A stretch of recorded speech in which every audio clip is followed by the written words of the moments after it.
everyone, and welcome to Sipping on Country. I am super excited to have Mr. Tommy Harden here with us today. Hello.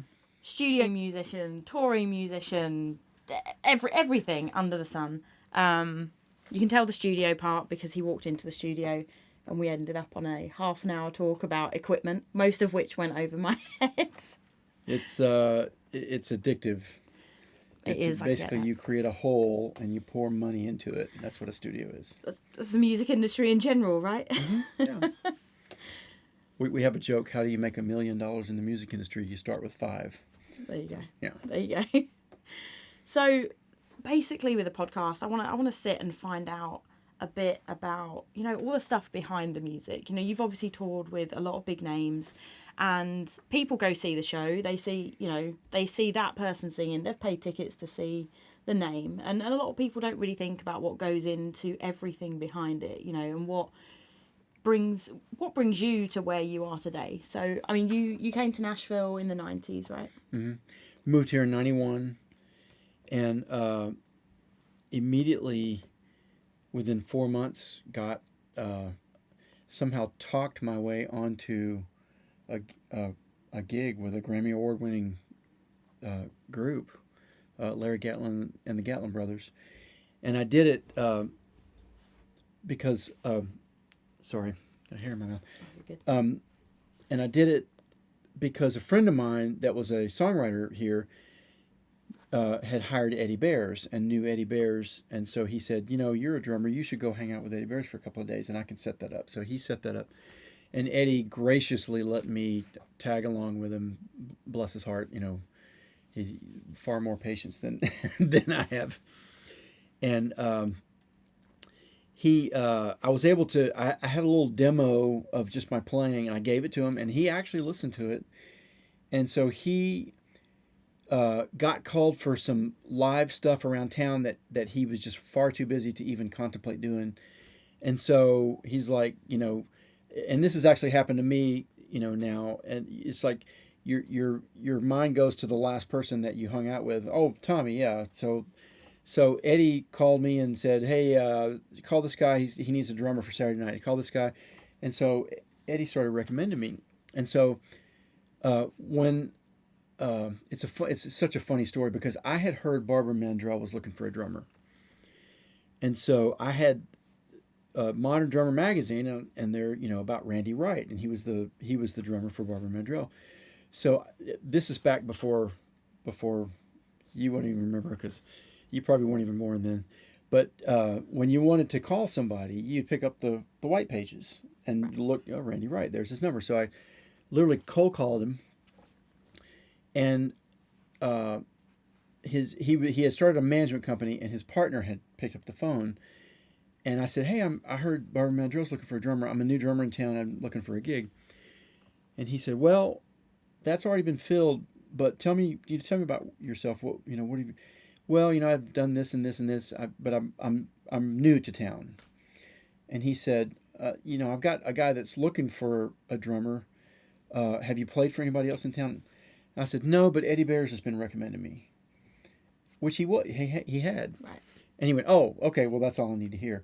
So unbeknownst to me, Steve Gatlin had called him 1 hour before and said, my drummer's quitting, help me find a drummer. Wow.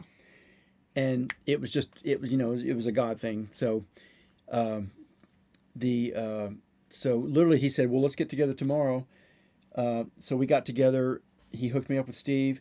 Steve literally pulled out a cassette. This is how long ago it was. He circled these songs. Here, learn these.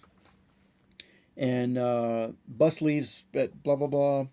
And, and literally my first time even playing with these guys. No rehearsal. The first time playing was opening up for Kenny Rogers at the Minneapolis Ice Hockey Arena, which seated about 6,000 people. Wow. And they had never heard me play. And if I'd have been terrible, they would have been screwed royally. But it turned out great, and I toured with them, made more money that year. It blew my mind. I was like, wow, this you can really make money in the music business. And then came the end of their tour, then they were done.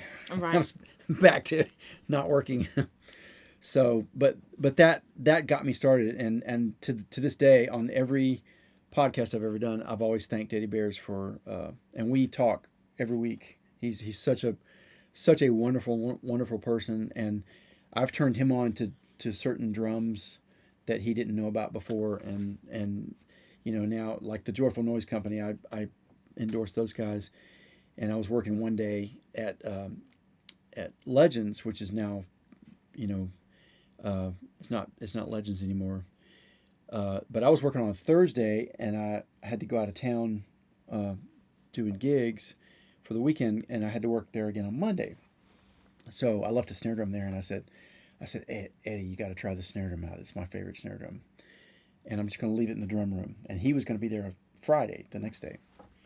So and to this day, he goes, "You're the one that turned me on to this."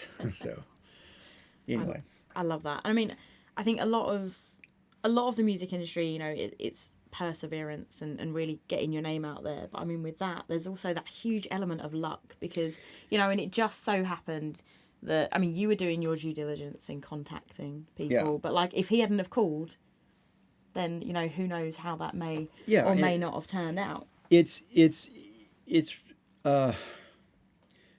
what is the acronym for luck? It's laboring under correct knowledge or something like that. It's basically you're working as hard as you can, and the harder you're working and the more lines you're throwing in the water, something eventually is going to bite. Right. And I remember hearing a story about Elton John. He said it took him 8 years to get a record deal, and basically everybody that was kind of in the running to try to get a record deal, by the time the 8 years was over, he was the only one left. Wow. And it's this Nashville, and I tell people Nashville is not a 6-month town. It's not a 2 years town. It's a 10-year town, because it's a very small community of people. Mm-hmm. Everybody knows each other, and if you're hard to get along with, it won't take long. You will work yourself out of the business. Yeah. But you've got to be great. You've got to have the chops and have musical knowledge, and you've also got to be able to bring something to the table. If you bring something to the table just like the guy that's been doing it for 10 years longer, then why would they go with you? Right. But if you bring something completely new to the table and something that they've never seen before and something that no one else can do, then you're the guy. So and so it's just a matter, honestly, of, and it's a people business. You've got to get to know people, got to be nice to people. You never take anybody for granted, because the you walk into a studio and there's an intern there and he's like, "Can I get you some coffee?" That guy, if you kind of are uppity and sneer at him or whatever, that guy will probably be running an A&R position in 5 years. You just never know. You really don't in this town. It's wild. Yeah. So you came into town. You pretty much immediately got that gig. Once that finished, like, kind of where were you at? I mean, did things just kind of roll on from there? No. It was like the door slammed at the end of it. It was their adios tour, it was their farewell tour, which is hilarious, because any artist that's ever done a farewell tour, we always joke and say, "Is that your first or second farewell tour?" Because basically once they stop, about 6 months later, they're like, "I'm really bored. I got to get back out." Musicians can't stop. It's no. It's not a job. It's in your blood. It is. It's in your blood. So I ended up just really struggling for about a year, and we ended up. My wife and I ended up getting pregnant, and we have 6 kids. So out of the 6 kids, one of them was planned, and that was number 5, and that was going to be our last one. That shows you how good our plans work. So, and so I was just kind of going around, and there was this club that it was at the Hall of Fame hotel, and they had a bar there, and they had a band.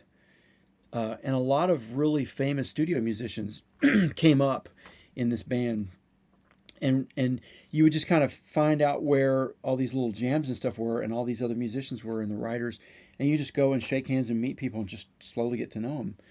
And so I I would go to this Hall of Fame thing and just sit in, and people would always come up afterwards, man, great pocket, great feel. And I'd be like, awesome, I need a gig. I didn't say that. I'd be thinking that, Right. thought bubble. Yes, that's not helping me pay Hire my me. bills. Hire me. So, and the drummer was Mike Kennedy, and another Nashville angel that helped a lot of people. Mike was the drummer for George Strait. He was Ricky Skaggs' drummer for a long time, and then he was George Strait's drummer, just playing these massive arenas everywhere. But Mike is one of those guys. He just knew everything that was going on in town. Who was looking, who was getting ready to get fired, whatever, blah blah. Mike knew. He just always had his ear to the ground. And so I saw him one night. He's like, "Hey Tommy, how you doing?" I'm like, I must have had this look on my face of panic. And he's like, "What's wrong?" And I went, "We just found out we're having our first kid. I need a gig really bad." And so he said, "Let me work on that." And so 2 weeks later, he walks up to me and he literally nonchalantly, like it was nothing, he goes, "Oh yeah, I got you an audition with Ricky Skaggs." I'm like, "Okay, awesome." I'll go start woodshedding Ricky Skaggs songs. So I ended up auditioning against Buster Phillips, and Buster Phillips was a big time studio drummer. He played on all the Millsap hits. He played on Smoky Mountain Rain. And thank the good Lord above, I ended up getting that gig, and I played in Ricky's band for 3 years. And playing in Ricky's band, you've got to kind of be. He doesn't just hire average middle of the road players. He kind of looks for super chop guys. Right. So when you get in Ricky's band, it's almost like, okay, Nashville has endorsed you now. Okay. Because when I was in his band, we had, Brian Sutton was in the band, Mark Fain, Jason Sellers, who most people don't even know, he's an unbelievable bass player, and Keith Sewell and Joe Manuel, all these like super pickers. So that I did that for 3 years and just really, really had a blast. And at the end of the gig, I was walking out the door one day, and my daughter was old enough to run up and wrap her arms around my leg and go, "Don't go, Papa." And I always had I wanted my kids to call me Papa instead of Dad. So, "Don't leave, Papa." And I went, "It's time to get off the road." So my wife and I sat down and we figured out, okay, it's time to, I want to do studio work, and It's time to. So at the end of that, I got off the road and I just went around to every studio in town and started telling them, "I'm off the road now. I'm doing studio stuff full time. So put me on the bottom of your list. I don't care. Just put me on your list." And it was probably 6 months of doing that every week. Just kind of being a pain in the butt. And again, persistence. Right. You got to be persistent. And this one studio started calling me, and it was one of these, we call them demo mills, where basically their entire workload is a writer will come in and do 5 songs and demo them, and then they'll take them, pitch them. Okay. And so they'll just do, a lot of these demo mills, they'll do 5, 6, 7, 8, 10 sessions a week of just demos. Right. And this was back before everybody had their own studio at home, and back before everybody had, so you had to go there and you had to get real guys to play it. And fortunately, this one studio named Texana, they started calling me, and I was probably the 4th on the list. I was like, I didn't care. I want to work. And so I did that for about 2.5 years, and I kept waiting for it to really kick into high gear, Yeah. And it would kind of, it'd be like the engine with a little bit of water in the gas, it would go, it would go, and then it would sputter, and then it would go, and then sputter. So I'd have 3 sessions in a week, and then I'd have one session the next week, and then I'd have 4 sessions in a week, and then I'd have no sessions the next week. And it would be like, when is this ever going to kick in? And finally, I remember, like it was yesterday, it was a week in July. Boom. I had like 12 sessions that week. And from that week on, it never stopped. Wow. For like 13 or 14 years straight, it was 500 sessions a year. That's a whole lot of sessions. It's a lot of sessions. A lot. I mean, it was just, honestly, I could have worked 7 days a week if I wanted to. Wow. But I really tried to... and I was warned by some good-hearted people, don't let the music business destroy your marriage, because it can. Right. So we I really tried to, spend as much time with my wife. We go out on dates and stuff, and especially with kids. And when I would come home, I would really try to get engaged. Changing diapers and whatnot. We had having 6 kids, we had a child in diapers. One of the 6 kids was in diapers for 15 years straight. Well, not one of them, but we had a kid in diapers for 15 years straight. Right. 15 years of changing diapers. So, and I remember the day that we potty trained our last kid, we were like, we should throw a party. No, we're too tired. Yeah, I mean, I think trying to find that balance between, because I mean, like we mentioned briefly earlier, that like music it's not a job, for the majority of people, playing and that being that entertainer is a passion as much as your relationship is a passion. So trying to just draw the line on, I'm not gonna go play drums, or like, I need to, because you love it, right? You love it and you want to do more. And I think my wife says, if I didn't tell you to stop working in the studio, I would be there like 18 hours a day. Wow. Because time just whizzes right by, and it's just what you love to do, and it's not work. Right. It's only work when you go to a session and there's really, really horrible songs. then it's work. So from moving from that tour, from the tour life to that studio life, I mean, was that something you enjoyed? Like, had you done studio work prior to? I had done sessions on and off, and I got to play my first big record in town was in 1995. I was still on the road with Ricky, that Rodney Crowell produced, and I had no business being in the room with these guys. It was Michael Rhodes and Stuart Smith and Tony Harrell and just A-team, ultra A-team guys, and I held my own. I was actually played one of the songs for my 16-year-old a couple of days ago, and I think I sounded pretty good. It was one song that I was really unhappy with, but I was green. I didn't really know. The playing live and playing in the studio is a completely different discipline.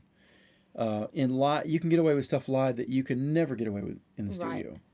In the studio, it's a whole nother mindset and a whole nother discipline. And if you play in the studio like you do live, your tracks will be unusable. Right. So, but yeah, it's I loved it. I absolutely loved doing studio work, and I did that probably another when it kicked into high gear. It was probably, I don't remember when it was, but I had another 3 years where I was just living large, doing a lot of session work. And then I was doing a Tim Rushlow record, I remember, and it was at Malloy Boys. And Jimmy Nichols was on the session, and he just got off his phone, and he hung up the phone, and he goes, "You want to go out with Reba?" And I went, "No." No, I just got off the road. I'm done. Why, and he said, "Oh, come on, it's Reba." And I'm like, "Yeah, I know, she's a legend and everything, but no." And I just said, "No, not interested." And he goes, "Oh, come on." And I said, "No, not interested." And he said, "It's only for 6 weeks. You can you can fudge your way through 6 weeks. You can, just tell everybody you're booked. And I went, yeah, no. And then he said how much we would be making in 6 weeks, and I went, oh my God. Well, maybe. Honey, you're going to miss me. So, out on the road with Reba, as many people who may or may not know your name, hopefully do know your name, they'll know that 6 weeks lasted a little longer. 6 weeks turned into 14 years. I never thought I would be in anybody's band for 14 years. I never thought that anyone could tolerate me for 14 years. It was interesting though, and it was again, the good Lord's timing, because in 2001, session players did not go out doing country gigs. Now, a session player will go out and do a Mark Knopfler gig or, Crosby, Stills, one of these big rock and roll gigs. Right. And that elevates your fame in the session world. But in the session world back then, if a Nashville session player went out on the road with a Nashville country artist, then people got the impression that, well, their work must be down, so I probably shouldn't hire him, and so it would actually hurt your work. Huh. And so I basically for 6 weeks I'd be like, oh man, I'm booked that day. Is there another day you can do? And I didn't tell him I was booked in Nebraska. I just said I just said I was booked. So anyway, that ended. And that was 2001, and that was the Girls' Night Out tour. So it was Martina and Sarah Evans and Carolyn Dawn Johnson and somebody else. I can't remember who. It was a massive tour, and so Reba took off 2 years after that to do her TV show, Right. and and then wanted to start touring again around 03 or 04 or something like that. And so asked us to come back. And by then, the whole Napster thing had happened. It was pre-Spotify, but all of a sudden, people are starting to stream. Incomes are starting to come down for music. All the record companies are starting to buy each other and cannibalize each other. And the publishing companies are doing the same thing. So instead of now having 30 publishing companies in town, now you've got 6 publishing companies. And all the work just slowly does this. And guys that 10 years prior would have never even considered doing a Nashville Road gig. I'm getting phone calls from, hey, if that Reba thing ever opens up, Right. And so the whole industry changed. And now it's normal for a session guy to do sessions all week, and then Thursday night or Friday night go climb on a bus and go do Keith Urban or Little Big Ted or whoever, and then get off on a bus. And that became my life from 2001 on, and it was literally get on a bus, go play an arena or 3 or 4, come home, and literally get off a bus and get in the car and drive straight to the studio. Right. And I mean, were you touring for that second half when you guys kind of all came back? Was that mainly weekends, or were you pretty much out for the majority of the week? Reba would only do about 40 dates a year at that time. Okay. And so it was generally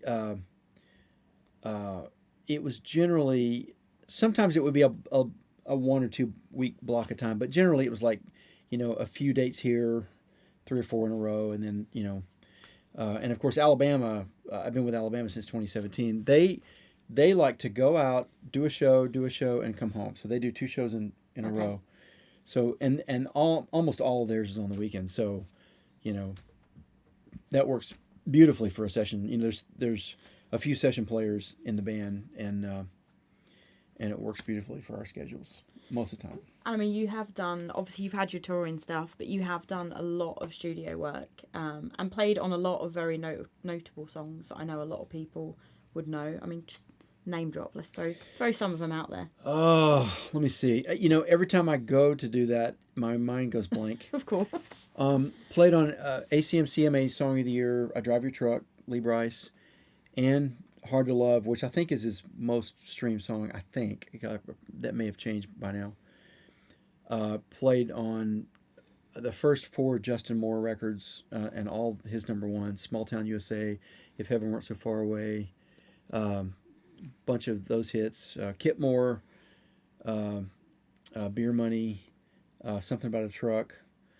James Otto, Girl Just Got Started Loving You, Amazing. was on the charts for 120 weeks. Wow. And that's a great story about that song. They had 9 songs cut, and they literally needed to go in and cut one more song on the record. And so he called D. Vincent Williams and Jim Femino and said, can we just need to, it's like on a Sunday afternoon, I just need to write a quick song for this record. And so that's the song they came up with. And so James Otto is a brilliant singer.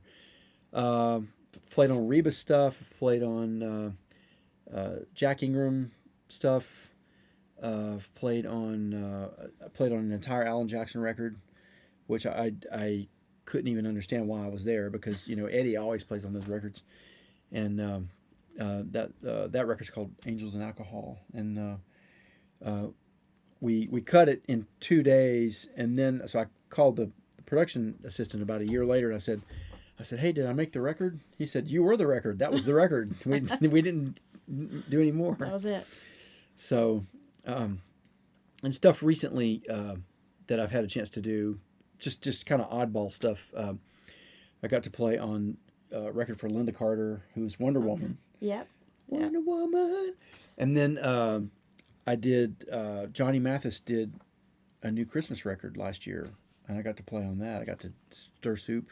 I'm gonna have to go listen to that one now. A lot of people even in town don't know that I was a big band drummer for 7 years. Okay.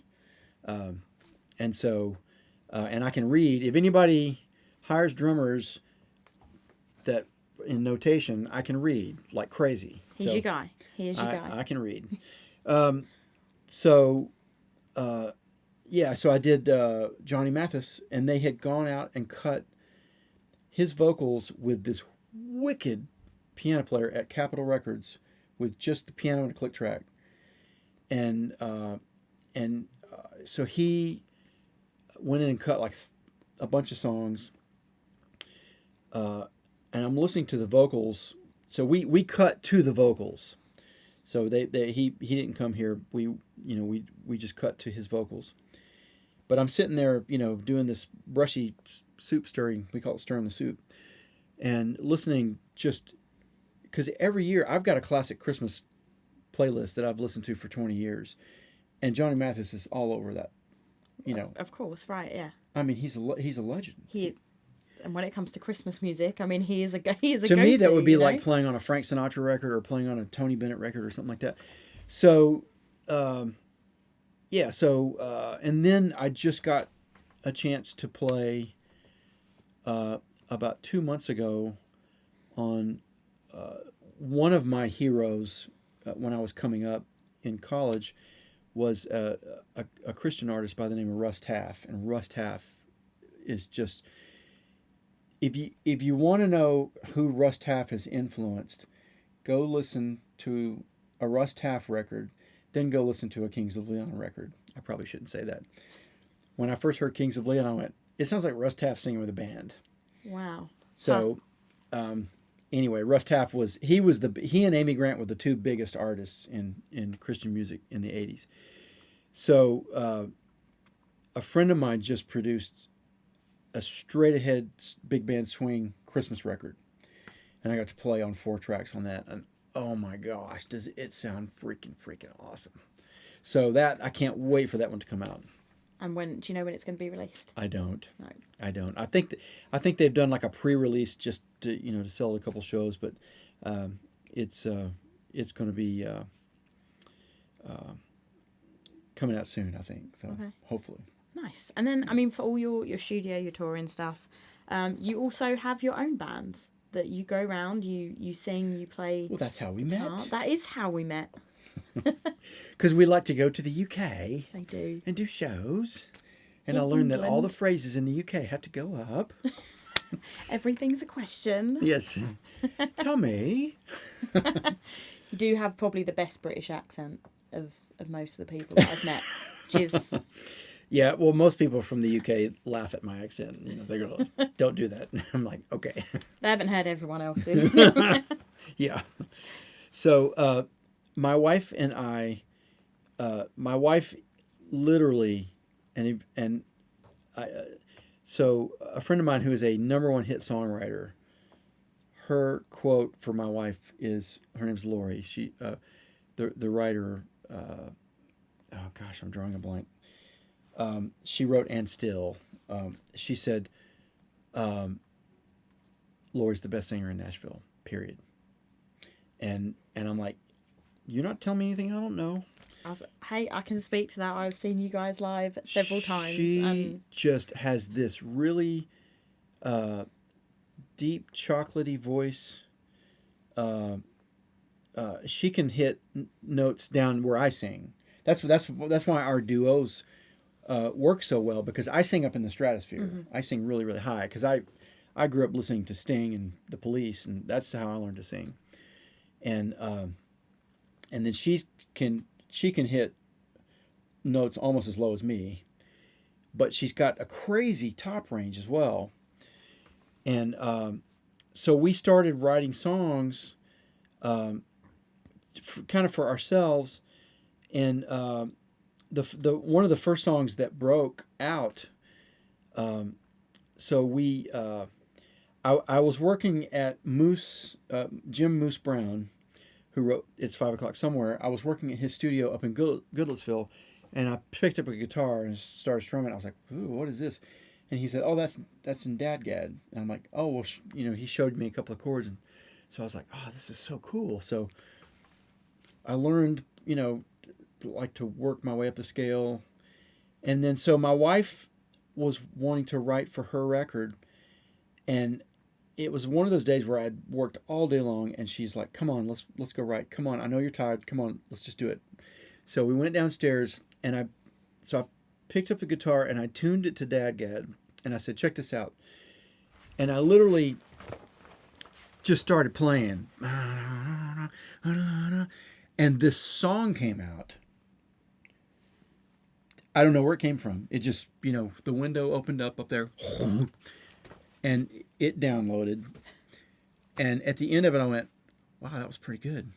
And she said, she has the ability to hear a song and tell you what it's about. Right. So she's, other than being an empath, and she knows when I'm mad, when I'm trying not to act mad, and she knows your emotions without you, it's weird.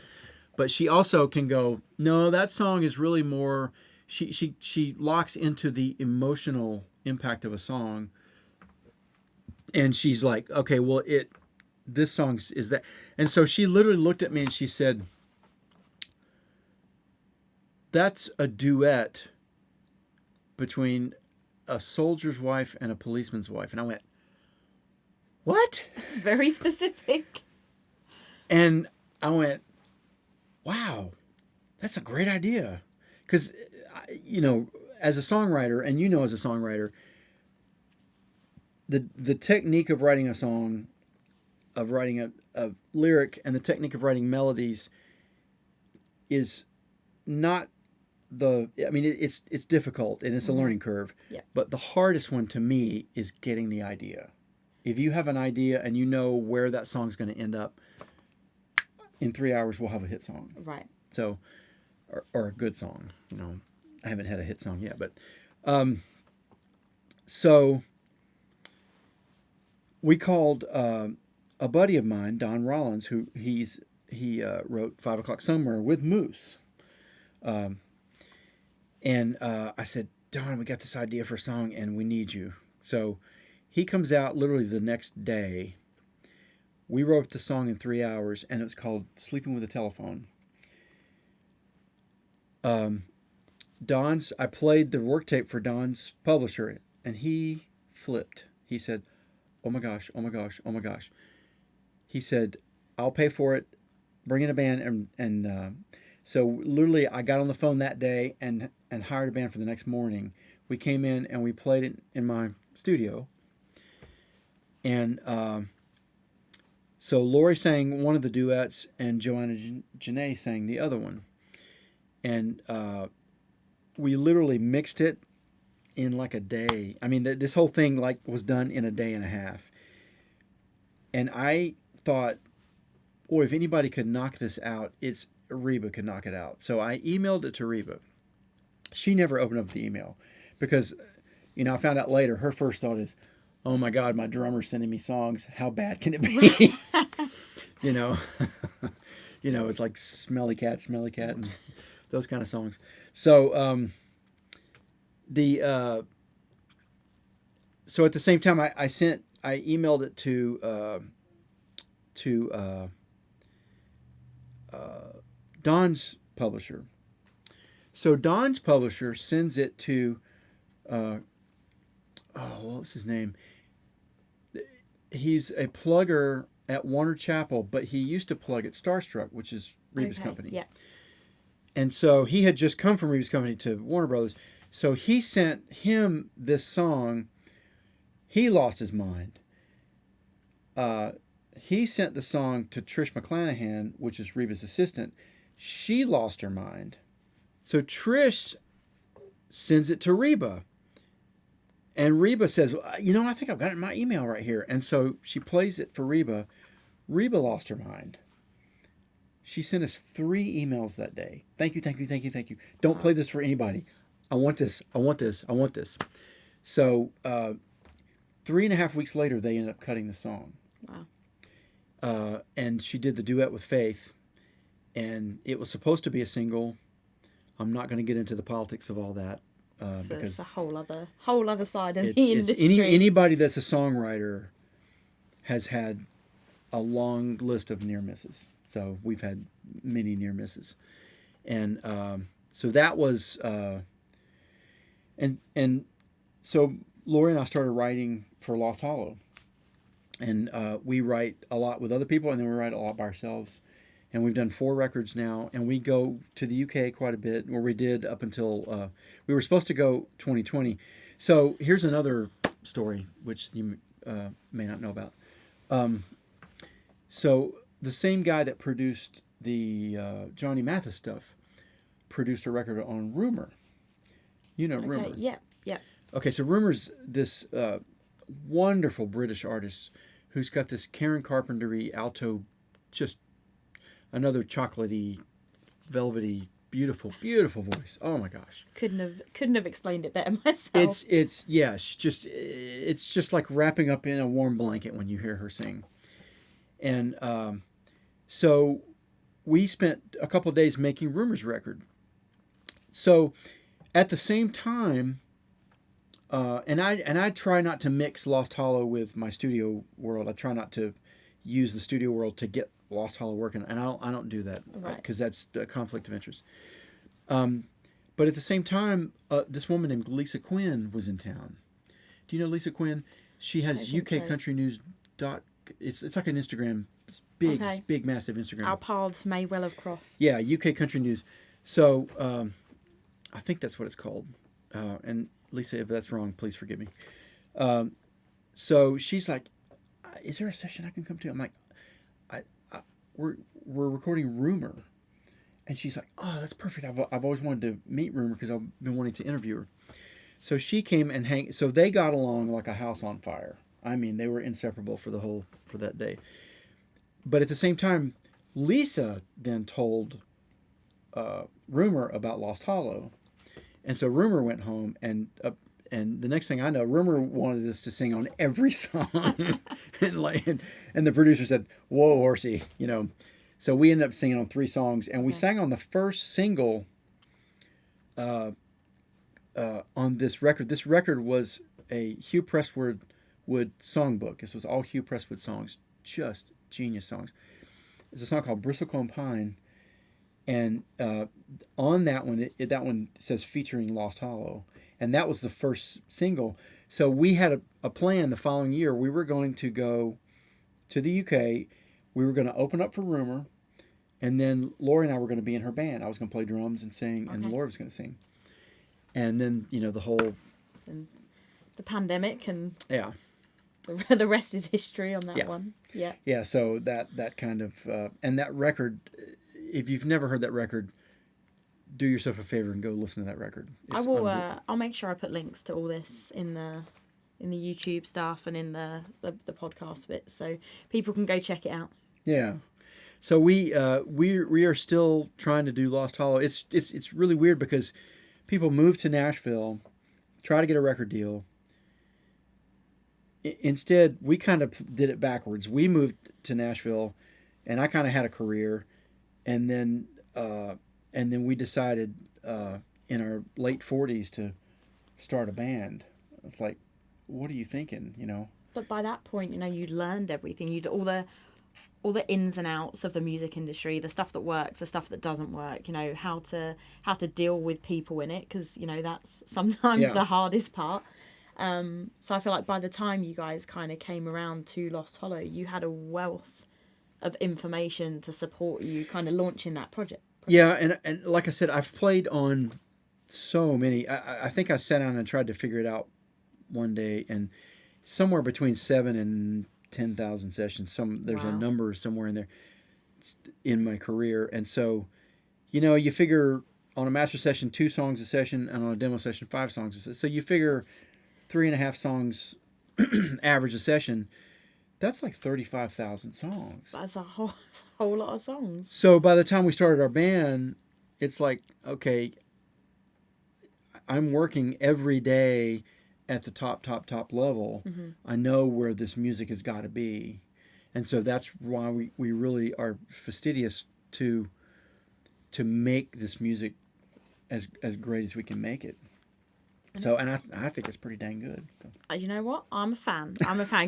Definitely go check it out. I'm gonna throw links in for Lost Hollow as well. It's very upbeat. Like, it's so nice to listen to your music. Like, you can just, doesn't matter what else you got going on.